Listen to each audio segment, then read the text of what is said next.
अबू, अंग्रेजों के हाथों से मरते तो कम से कम ये भरम रहता, ये गैरों ने मारा है। अब अपनों के हाथों से मारकर हम खुद को शहीद भी नहीं कह पाते। क्या सिर्फ जालिम बदलने के लिए हमारे बड़ों ने जाने गंवाई थी?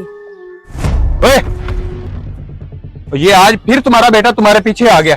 मैंने तुम्हें कितनी बार रोका है कि इसे इधर ना आने दिया करो। इसकी वजह से तुम काम पे ध्यान नहीं देते। अगर ये आज के बाद तुम्हारे पीछे आया तो मैं तुम्हें काम से निकाल दूंगा। बड़ा जालिम है ये। बाबा, क्या अंग्रेज वाकई जालिम थे?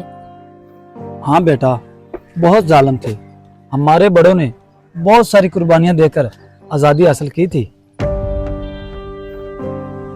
अबू, वो क्या जुल्म करते थे? बेटा, वो लोग लालची थे। आम लोगों पर और किसानों पर टैक्स बढ़ा देते। एक साल गंदम की 2 बोरियां लेते तो अगले साल 4 मांग लेते। ताजर हो या मजदूर, कोई उनके जुल्म से बच ना पाता। और सबसे बढ़कर ये, लोगों को बोलने की इजाजत नहीं थी। क्या वो लोगों के घरों में घुस जाते थे? नहीं बेटा, वो लोग जुल्म के बावजूद भी असूलों के पाबंद थे। किसी हद तक दुश्मन की भी इज्जत किया करते थे। अबू, क्या वो हमारी माओ बहनों को गलियों में घसीटते थे? नहीं बेटा, ऐसा भी नहीं है। बस टैक्स और खामोशी का हुक्म था। अबू, क्या फिर हम वाकई आजाद हो गए या बस जालिम बदल गए? क्योंकि मुझे तो लगता है अब हमारे सरों पर पहले से भी ज्यादा जालिम सवार हैं। और नहीं बेटा, ये तो हमारे अपने हैं, हमारे मुहाफिज हैं।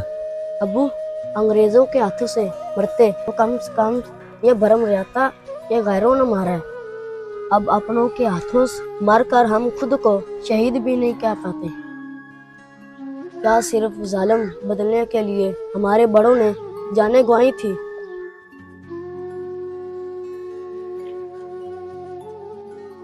बेटा, ये बातें तुम्हारे सोचने की नहीं है।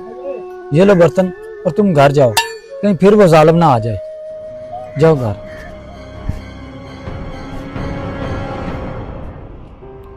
मेरे दोस्तों, सच ये है कि हमारे कुर्बानियाँ देने वाले बुज़ुर्ग अगर आज पाकिस्तान के हालात देखते तो उन्हें अपनी दी गई कुर्बानियों पर भी अफसोस होता कि हमने क्या सोचा था और हमारे बच्चों ने क्या पाया।